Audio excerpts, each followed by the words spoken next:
they said about the archons.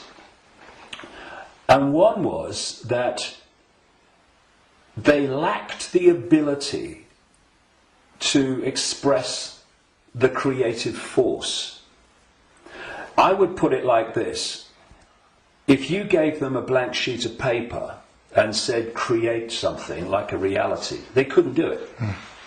But what the Gnostic writings say is they're experts at taking something that already exists, like the reality before this hijack, as I would call it, the one we experience now, and twist it.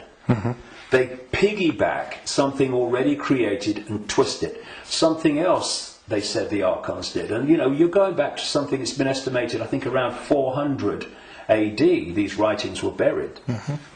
And that is that the archons parasite off everything.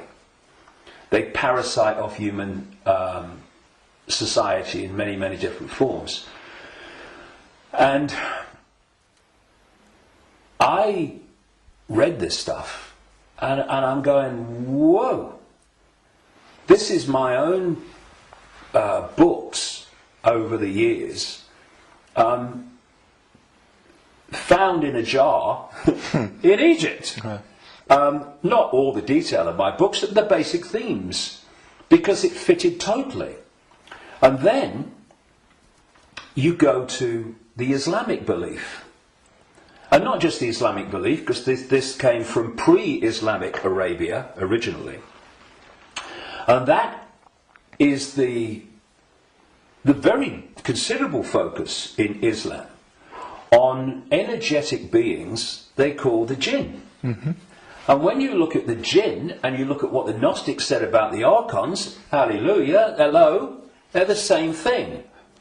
And then you go around other cultures and you see the same recurring theme. And so when you look then at human society,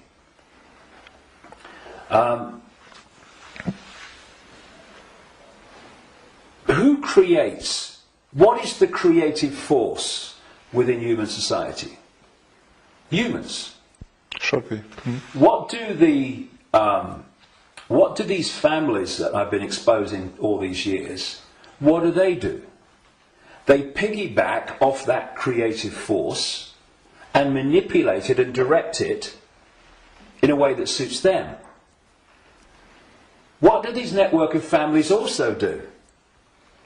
They parasite off human effort, human labour, human energy, human creativity. The banking system, I rest my case.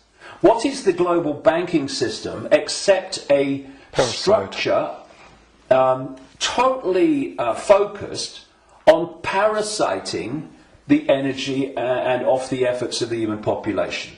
What is taxation in the way that it is today? It is parasiting of human efforts and human creativity.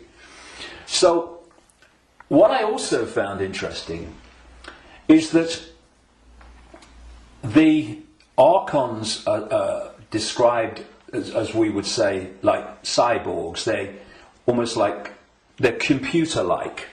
And they serve this force they call the demiurge. Well, I've been talking about these reptilian entities that operate outside human sight but can come in, and the archons can, but they can't stay for long because of the frequency difference. They can come in for a while, but it takes so much energy to stay in our reality because it's not their natural frequency band that they can't stay for long. And what they've done, just a quick aside before I continue that thing about the reptilians, what they've done is they have created a network of bloodline families going way back to the ancient world, which represent their interests with invisible light because they can't come here and stay for very long. So these families, where their outer human form, if you like, is operating within the frequency band of visible light, they are the archon representatives within human society. And this is why you get this network of families that sit on top of the banking system, the transnational corporation network, the media ownership level, top of science, top of the education system, top of the military, top of the global intelligence network.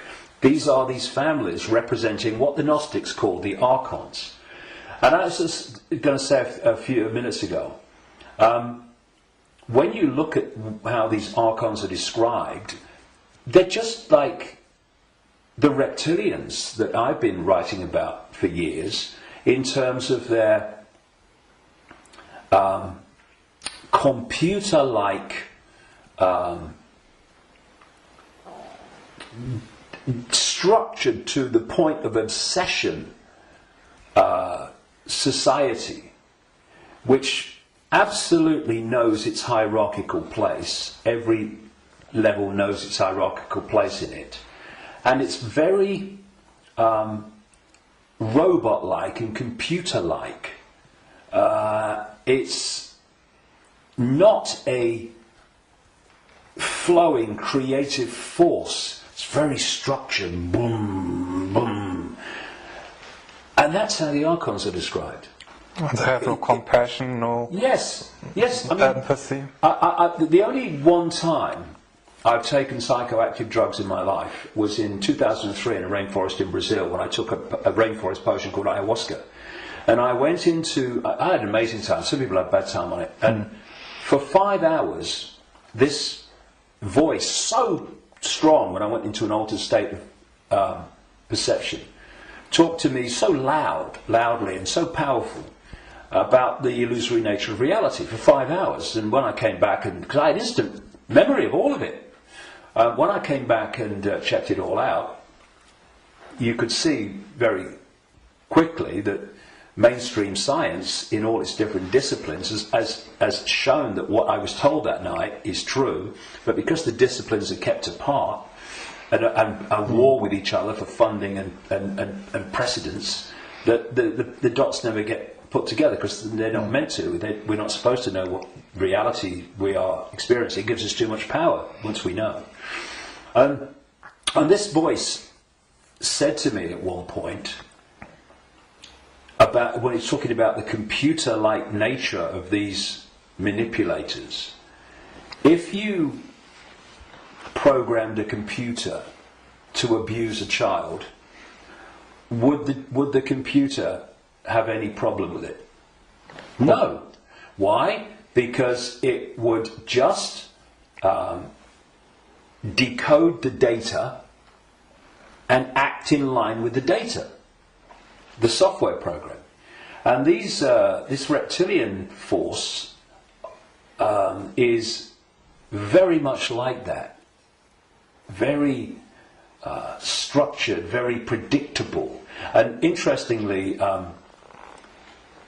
because most people don't realise this, but one of the most important parts of the human brain in terms of human behaviour and response and reaction to situations is called the reptilian brain, or the R complex.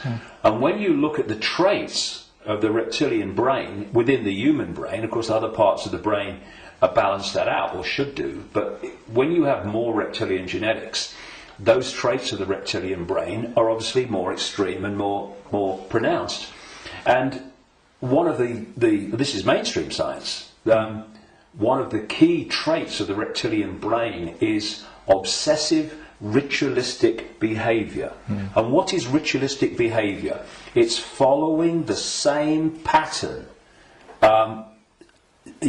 day after day, week after week, repeating repetitious behaviour. Now, this is robotic, and so you've got the reptilians described in those terms, the archons described in those terms, etc. And these forces are different expressions and names for the same thing. Now, one of the manifestations of this network of bloodlines that represent this archonic reptilian force within human society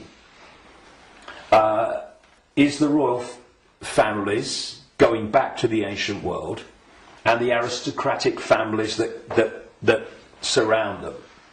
Why? Because where did the idea that certain bloodlines should be king or queen of a people, and you have this hierarchy, because this is the other thing about reptilian genetics and the reptilian brain, it's obsessed with hierarchical structures of power. Look at our world. Look at the royal families and the aristocracy. It's absolutely rigid with hierarchy. Everyone knows their place. You're a viscount, you're a baron, you're a lord, you're a king, you're a prince, and all this stuff. Yep. This is the human expression, or the partly human expression, because they're hybrids, of the reptilian archon obsession with hierarchical structure manifested in our world.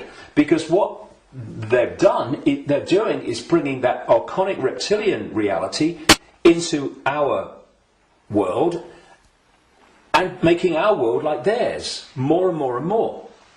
Now, we have this thing, of course, going way back, which goes under the title of things like the divine right to rule. And what is that? That's the right to rule because of your bloodline, because of your DNA. And we have the ancient emperors of China claiming the right to be the ruler because of their descendants from the serpent gods. And the association between the serpent and the snake with royalty and royal families and royal bloodlines, just follow it back. And so you look at these royal bloodlines that have come through, because what happened is that there came a time when the human population started to reject overt, in-your-face dictatorship from royal bloodline. And that you had that move where this force, not entirely, not least in Britain, moved into what I call the dark suit professions of banking and business and all the rest of it. And politics, and have gone on manipulating from that point of view. But some of them survived, like the British royal family. Now, if you want to see a group of people that are so obsessed to the extreme, not just with hierarchy, but my goodness me, they are. The whole British class system, as they call it, is based on, obviously, hierarchy, which is based on the head of state being the Queen. But you want to see a group of people who are obsessed with ritualistic behaviour. Look at the royal family. She goes to the same palace at Christmas. She goes to the same palace in the summer. She goes to the same palace in the spring, and so on. And if you look at the royal year, it's ritualistic. It's a hamster's wheel, repeating. And then, and we've seen in the week that we're talking, 60 years, the Queen Elizabeth, 60th year on the throne, the Diamond Jubilee. It's really been in our face in the last few days, and I've watched as much as I can because I wanted to follow the ritual. But, you know, Britain is famous for what is called pomp and ceremony. You know, the guards in red jackets and black hats, you know, like, you know, need a haircut.